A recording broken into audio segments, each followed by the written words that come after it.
राज्यातील धरणात आता 70% पाणीसाठा, मनरेगा योजनेत आता जलसंधारणाला प्राधान्य, केंद्राचा आदेश, खरीप हंगामात 16,000 कोटींचं कर्जवाटप आणि जमीन हस्तांतराचे निर्बंध दूर झाल्यानं शेतकरी वर्गाला दिलासा। नमस्कार, आता पाहूया सविस्तर वृत्त। गेल्या 15 दिवसात राज्यात सर्वदूर चांगला पाऊस झाला असून बळीराजा सुखावला आहे।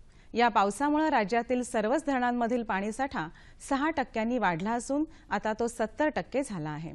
मराठवाड्यातील धरणांमध्येही 8% पाणीसाठा वधारला आहे। या पावसामुळे पेरणीचं प्रमाण वाढलं असून सध्या राज्यभरात 97% खरीप क्षेत्रावर पेरणी पूर्ण झाली आहे। सप्टेंबरच्या पहिल्या आठवड्यातील नोंदीनुसार राज्यात सरासरीच्या 74% पाऊस झाला होता। गेल्या वर्षी याच सुमारास राज्यात काहीसा अधिक म्हणजे 77% पाणीसाठा झाला होता। ठाणे, नगर, पुणे, सोलापूर, सातारा आणि सांगली या 6 जिल्ह्यात 100%हून अधिक पाऊस झाला असून रत्नागिरी, सिंधुदुर्ग, धुळे, जळगाव, अमरावती, वर्धा, नागपूर या 7 जिल्ह्यातही समाधानकारक म्हणजे 76 ते 100% एवढा पाऊस झाल्याची नोंद आहे। महात्मा गांधी राष्ट्रीय रोजगार हमी योजना अर्थात मनरेगामध्ये यापुढे जलसंधारणास याच कामांना प्राधान्य दिलं जाणार आहे। जिल्हा पातळीवर सुरू असलेल्या कामांपैकी निम्मी म्हणजे 50% कामं जलसंधारणाचीच असावीत असा आदेश केंद्र सरकारनं सर्व राज्यांना दिला आहे। यामुळे योजनेतील भ्रष्टाचार कमी होईल आणि दुष्काळ तसंच पाणी टंचाई सारख्या संकटांचा मुकाबला करण्यासाठीही कामं उपयुक्त ठरतील असा दावा सरकारनं केला आहे। मनरेगा योजनेमार्फत सुरू असलेल्या रोजगार हमीच्या कामांपैकी 50% कामं आता बंधारे बांधणं, पारंपरिक जलसाठ्यातील गाळ उपसणं, लघुसिंचन तलाव आणि कालवे बांधणं अशी जलसंधारणाशी निगडीत असावीत असा आदेश केंद्रीय ग्रामीण विकास खात्याचे मंत्री नितीन गडकरी यांनी नुकताच जारी केला आहे। यंदा मान्सूनचा पाऊस उशिरा बरसल्यानं राज्यातील खरीप पेरण्यांवर परिणाम झाला। त्यामुळे खरीपासाठी लागणारं कर्ज घेण्यातही शेतकऱ्यांनी हात आखडता घेतल्याचं चित्र आहे। या हंगामासाठी राज्यात आतापर्यंत 16,177 कोटी रुपयांचं कर्ज वाटप झालं आहे। खरीप हंगामासाठी 25,979 कोटी 97 लाख रुपयांच्या कर्जवाटपाचं उद्दिष्ट ठेवण्यात आलं असून 18 ऑगस्टपर्यंत 62% कर्जवाटप झालं असल्याचं सहकार विभागातर्फे स्पष्ट करण्यात आलं। खरीप आणि रब्बी हंगामात शेतकऱ्यांना बियाणं आणि खतांसाठी पतपुरवठा व्हावा यासाठी राज्यातील जिल्हा मध्यवर्ती सहकारी बँका, राष्ट्रीयकृत व्यापारी बँका आणि ग्रामीण बँकांच्या माध्यमातून पीक कर्ज उपलब्ध करून देण्यात येतं। जिल्हा सहकारी बँकांनी खरीप पीक कर्ज वाटपाचं 100% उद्दिष्ट साध्य केलं आहे। भात पिकाचं आगार समजल्या जाणाऱ्या पुणे जिल्ह्यातील मावळ परिसरात गेल्या आठवड्यात पावसानं जोरदार हजेरी लावली। या पावसामुळे परिसरातील प्रमुख पवना धरण पूर्ण भरलं असून पाण्याचा विसर्ग सुरू करण्यात आला आहे। धरण क्षेत्रातच पावसाचा जोर अधिक होता। लोणावळा, पवन, आंदर आणि नाणेमावळ या सर्व भागात चांगला पाऊस झाला। भात पिकासाठी हा पाऊस उत्तम आणि पोषक असल्यानं या भागातील शेतकरी वर्ग आनंदात आहे। मावळातून वाहणाऱ्या पवना, इंद्रायणी, सुधा आणि कुंडलिका या नद्यांना पूर आले तर काही नद्यांनी धोक्याची पातळी ओलांडली। लोणावळ्यात गेल्या सोमवारी 8 तासात 65 मिलीमीटर पावसाची नोंद झाली।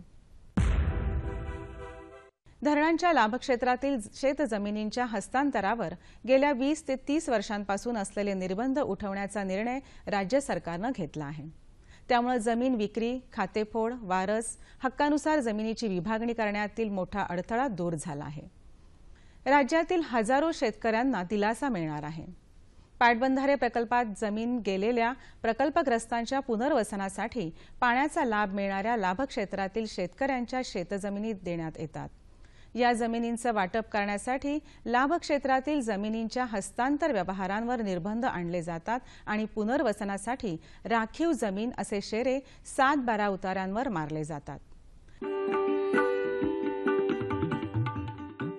वेलवर्गीय पिकांवर सध्याच्या हवामानात बुरशीजन्य केवडा रोगाचा प्रादुर्भाव होऊन तीव्रता वाढण्याची शक्यता आहे। याच्या नियंत्रणासाठी मेटॅलॅक्झिल 8% आणि मॅन्कोझेब 64% हे बुरशीनाशक 20 ग्रॅम प्रति 10 लिटर पाण्यात मिसळून फवारावं।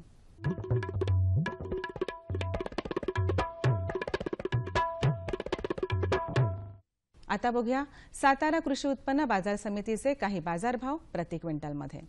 आलं कमाल 5,500 रुपये, किमान 4,500 रुपये। बटाटा कमाल 2,300 रुपये, किमान 2,000 रुपये। दुधी भोपळा कमाल 1,200 रुपये, किमान 1,000 रुपये। फ्लॉवर कमाल 2,000 रुपये, किमान 1,000 रुपये। कांदा कमाल 2,000 रुपये, किमान 1,500 रुपये। कारलं कमाल 3,000 रुपये, किमान 2,500 रुपये। कोबी कमाल 1,000 रुपये, किमान 400 रुपये। टोमॅटो कमाल 1,200 रुपये, किमान 300 रुपये आणि हिरवी मिरची कमाल 2,000 रुपये आणि किमान 1,500 रुपये। कृषी बाजारभावाविषयक अधिक माहितीसाठी www.agmarknet.nic.in किंवा www.msamb.com ह्या संकेतस्थळाला भेट द्या।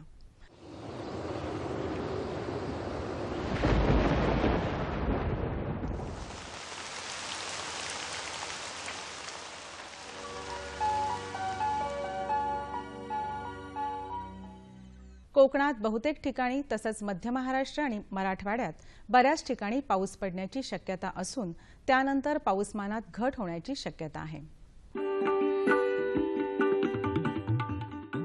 राज्यातील काही प्रमुख शहरांचे तापमान अंश सेल्सिअसमध्ये पुढीलप्रमाणे।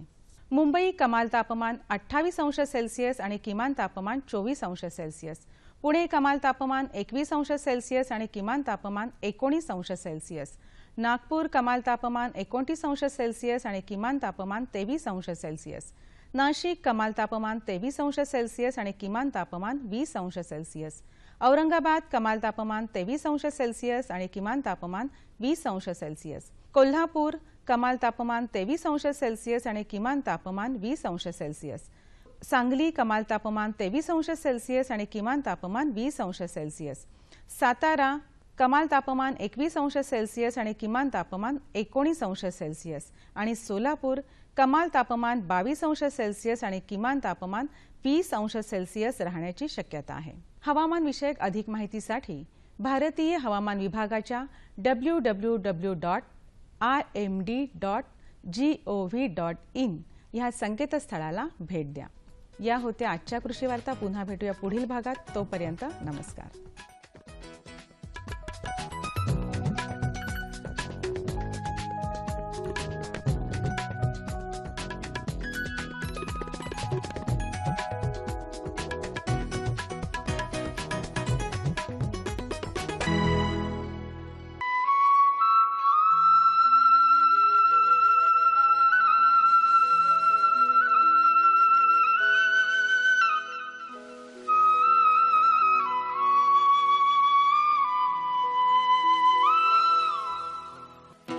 शेती व्यवसाय करणं म्हणजे एक आव्हान आहे। एखादं पीक घेताना वेळेवर पाऊस, पेरणी योग्य जमीन, प्रमाणात खतांच्या मात्रा हे सर्व घटक अनुकूल असतील तर निश्चितच उत्पादन भरघोस मिळतं। पण असं नेहमीच आणि प्रत्येक शेतकऱ्याच्या बाबतीत घडेल असं नाही। तर यामध्ये कधी कोणती परिस्थिती उद्भवेल आणि बांधलेले आडाखे चुकीचे ठरतील हे सांगता येत नाही। अशी परिस्थिती उद्भवण्याचं प्रमुख कारण म्हणजे पिकांवरील कीड आणि रोग। प्रत्येक पिकांचे रोग, कीड, कीटक यांचे प्रकार वेगळे आणि त्यानुसार त्यांच्या उपाययोजनाही वेगळ्या। हमखास उत्पादन देणाऱ्या ऊस पिकावरही अनेक रोगांचा प्रादुर्भाव झालेला दिसून येत आहे। मागील काही वर्षाचा विचार केला तर ह्या पिकाच्या लागवडीखाली भरपूर क्षेत्र येत आहे, पण उत्पन्न उत्पादकतेच्या बाबतीत जर विचार केला तर ह्यामध्ये घट येत आहे। ह्याची कारणं जर पाहिली आपण तर विविध कारणं आहेत। त्यापैकी ऊस पिकावर येणाऱ्या विविध किडी व रोग यांचा प्रादुर्भाव हे एक मुख्य कारण आहे। महाराष्ट्रामध्ये ऊस पिकावर 30 रोगांची प्रामुख्याने चाबुक्कानी, गवताळवाड, मर, पोक्काबोईंग, तांबेरा इत्यादी महत्त्वाचे रोग आढळून येतात। त्याचप्रमाणे एकूण 25 किडींची नोंद झालेली आहे। त्यामध्ये प्रामुख्याने खोडकीड, कांडीकीड, शेंडेकीड, मूळ कुळतरणारी अळी, पांढरी माशी, पांढरी लोकरे मावा आणि हुमणी याचा प्रादुर्भाव जास्त प्रमाणात दिसून येत आहे। अनेक प्रकारच्या बुरशीजन्य रोगांचा प्रादुर्भाव ऊस पिकांवर दिसून येत आहे. ऊसाच्या लागवडीपासून तोडणीपर्यंत हिस्टोलोगोस कॅटिमेना नावाच्या बुरशीमुळे येणारा हा महत्त्वाचा रोग आहे. याची प्राथमिक लक्षणं पाहिले असता ऊसाच्या पोंग्यातून लांबट वक्राकार 1 ते 1.5 मीटर अंतराचा चंदेरी आवरण असलेला पट्टा बाहेर येतो. ह्या चंदेरी आवरणाखाली या बुरशीची काळी पावडर आपल्याला दिसून येऊ शकते. हीच बुरशीची काळी पावडर म्हणजे या बुरशीचे बीजाणू होय आणि ह्या बीजाणू थ्रोज मार्फतच या रोगाचा प्रादुर्भाव दुय्यम प्रसार हा मोठ्या प्रमाणात दिसून येऊ शकतो. जर ह्या रोगामुळे ऊसाचे पाने हे अरुंद होतात, कांड्या आकूड होतात आणि ऊस पोकळ होऊन वजनामध्ये घट दिसून येऊ शकते. या रोगाचं नियंत्रण करताना मुख्यतः अशा कानीग्रस्त रोगांची बेटे आढळून आली तर कुदळीने मुळासकट खंदून काढून त्याचा नाश करावा. त्यानंतर जर लागवडीखालील पिकामध्ये 3% जास्त कानी आढळल्यास अशा पिकाचा खोडवा घेऊ नये. या रोगाच्या नियंत्रणासाठी 22 टन या बुरशीनाशकाच्या द्रावणात 100 ग्रॅम 100 लिटर पाण्यामध्ये बेने बुडवून याची लागवड केल्यास याचं नियंत्रण चांगल्या प्रकारे करता येतं. गवताळवाढ फायटोप्लाझ्मा या अतिसूक्ष्म विषाणूपासून या रोगाचा प्रादुर्भाव आपल्याला दिसून येऊ शकतो. मुख्यतः सध्याच्या प्रचलित जाती या रोगाला जास्त प्रमाणात बळी पडतात आणि या रोगाचा प्रादुर्भाव हा खोडव्या पिकावर जास्त प्रमाणात दिसून येतो. या रोगाची प्राथमिक लक्षणे पाहिल्यास ऊसाच्या बेटामधून पांढरट पिवळसर रंगाची पाने आलेली दिसून येऊ शकतात आणि त्यामध्ये असंख्य फुटवे तयार होतात. असे फुटवे तयार झाल्यामुळे त्या खोडाला किंवा बेटाला गवताच्या ठोंब्याचं स्वरूप येतं आणि अशी बेटे खुरटी राहिलेली तुम्हाला दिसून येऊ शकतात. त्यामध्ये केवडा हा सूक्ष्म अन्नद्रव्याच्या कमतरतेमुळे होणारा रोगसुद्धा आणि गवताळवाढीची लक्षणेसुद्धा एकसारखे आहेत. त्यामधील फरक आपण समजून घेतला पाहिजे. या रोगाचं नियंत्रण करायचं असल्यास रोगग्रस्त जी बेटे असतील ते कुदळीच्या साहाय्याने खांदून त्याचा नायनाट करावा. नंतर ह्या रोगाचा दुय्यम प्रसार हा किडीमार्फत होत असल्यामुळे अशा रोग शोषणाऱ्या किडींचा बंदोबस्त करण्यासाठी आंतरप्रवाही औषधाचा वापर करून त्या किडींचा प्रादुर्भाव कमी करून याचा दुय्यम प्रसार हा कमी करता येतो. हा रोग मुख्यतः बेण्याद्वारे प्रसारित होण्या असल्यामुळे बेण्यासाठी भौतिक बीज प्रक्रिया करणे महत्त्वाचे आहे. तांबेरा हा सर्वत्र आढळणारा उसावरील रोग आहे. यामध्ये पानावर पिवळसर ठिपके दिसून येतात. कालांतराने ते तपकिरी रंगाचे होतात आणि फुगीर दिसू लागतात. त्यामध्ये आत बीजाणू असतात. पक्सिनिया कुहिनी या बुरशीपासून या रोगाचा प्रादुर्भाव आपल्याला दिसून येऊ शकते. पानाच्या दोन्ही बाजूवर पिवळसर ठिपके आपल्याला दिसू शकतात. ह्याच ठिपके कालांतराने तपकिरी रंगाचे होऊन त्यावर फुगीर अथवा उंचवटे तयार होतात. या उंचवट्यामधूनच आपल्याला नारंगी अथवा तपकिरी रंगाचे बीजाणू आपण पाहू शकता. असे पानावर जर आपण हात फिरवल्यात आपल्याला सहज त्या बीजाणू आपल्याला हाताला लागू शकतात आणि याद्वारेच या रोगाचा प्रादुर्भाव दुय्यम प्रसार मोठ्या प्रमाणात होतो. या रोगाचं नियंत्रण करायचं असेल तर आपण मॅन्कोझेब 0.3% या द्रावणाची म्हणजेच 300 ग्रॅम 100 लिटर पाण्यामध्ये घेऊन याची फवारणी केल्यास या रोगाचं नियंत्रण चांगल्या प्रकारे करता येतं.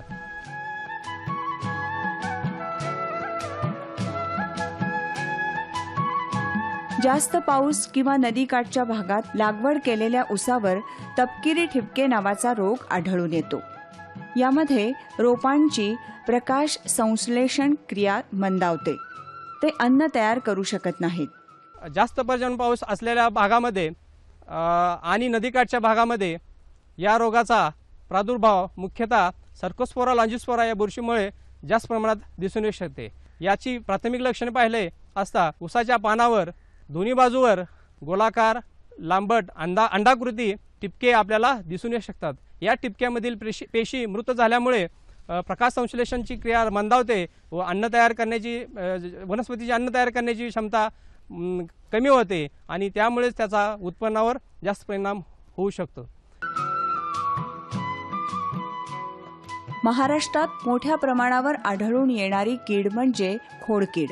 यामुळे ऊस पिकाचं मोठ्या प्रमाणात नुकसान होतं. वजनात घट आणि साखर उतारा कमी मिळतो. ऊस उगवणीपासून बाळबांधणीपर्यंत या रोगाचा प्रादुर्भाव महाराष्ट्रामध्ये जास्त प्रमाणात दिसून येते. हलक्या जमिनीत लागवड, पाण्याचा ताण आणि कमी तापमान यामुळे या किडीचा प्रादुर्भाव मोठ्या प्रमाणात ऊसावर दिसून येत आहे. अंड्यातून अळी बाहेर पडल्यानंतर मुख्यतः याची पानावर उपजीविका करते. उपजीविका केल्यानंतर ही कीड जमिनीलगतच्या असलेल्या भागातून पोंग्यामध्ये आत शिरते. त्यामुळे आपल्याला ह्यामध्ये पोंगामर झालेला दिसून शकतं. अशा ह्या पोंगामरमध्ये जर उपसून पाहिला असता आपल्याला त्यामध्ये अळी सापडते. दुसरी कीड महत्त्वाची आहे ती कांडी कीड. ऊस कांडीच्या पाष्टीखाली जर आपण चांगले पाहिलं असल्यास त्यामध्ये छिद्र दिसतात. ती छिद्रच्या शेजारी या किडीची विष्ठा तुम्हाला दिसून येऊ शकते.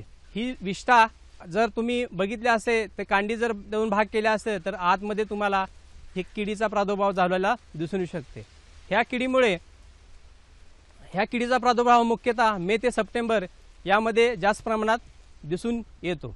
किडीमुळं ऊस एका बाजूने पिवळा पडतो आणि वरून शेंड्यापासून खालपर्यंत वाळत आलेला आपल्याला दिसून येऊ शकतो. जिथं या किडीचा प्रादुर्भाव, ज्या कांडीपाशी किडीचा प्रादुर्भाव झालेला आहे ती कांडी आखूड पडते आणि यामुळे आपल्याला वजनात घट आलेली दिसून येऊ शकते.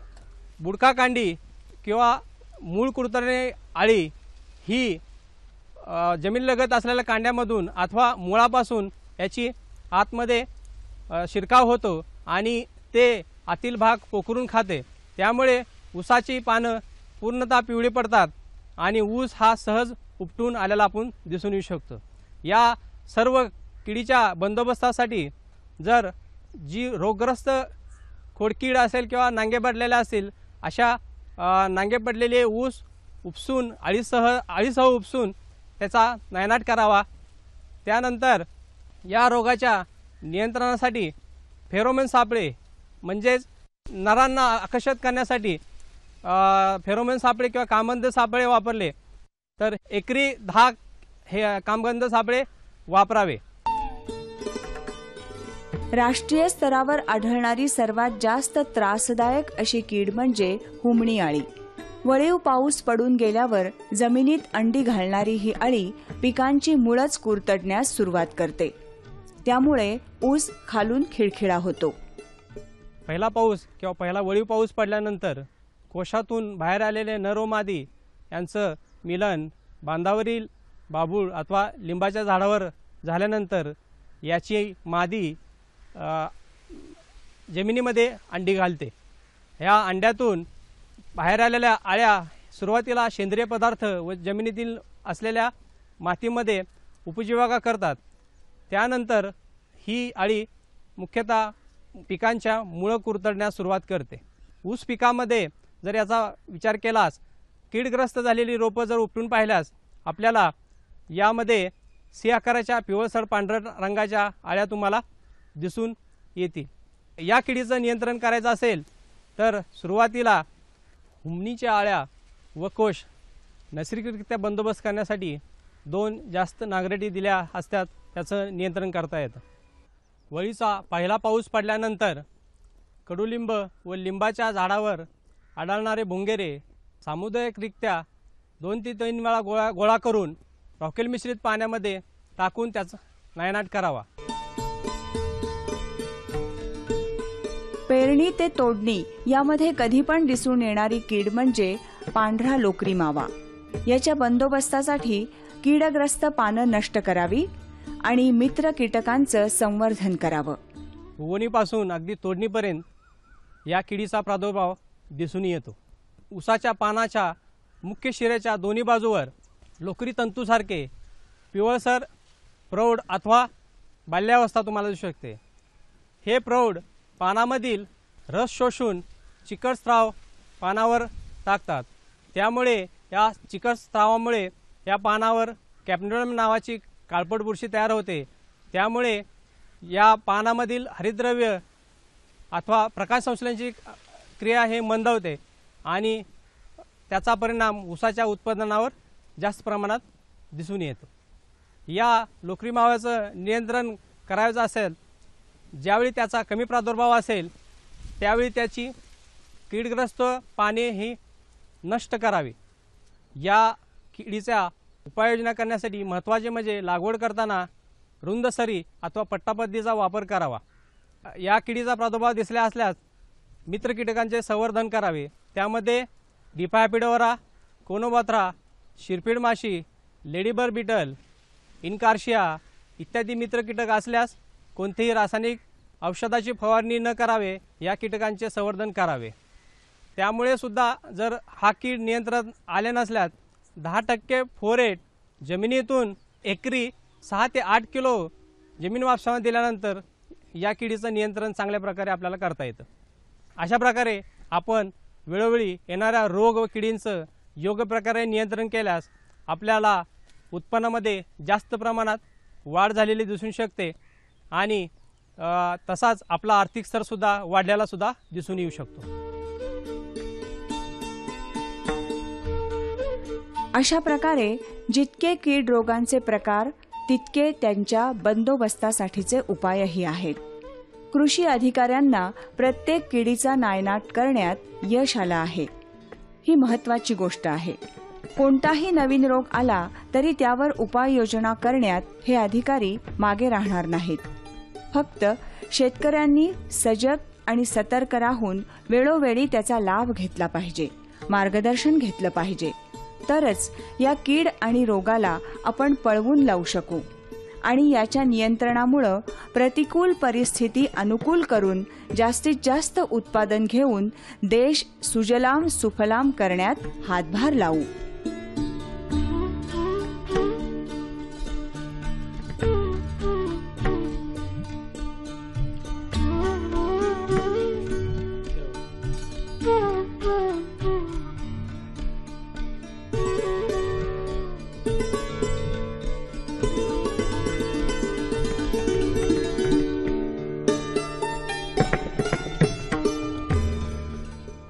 आमचा पत्ता निर्माता कृषी दर्शन, दूरदर्शन केंद्र पुणे।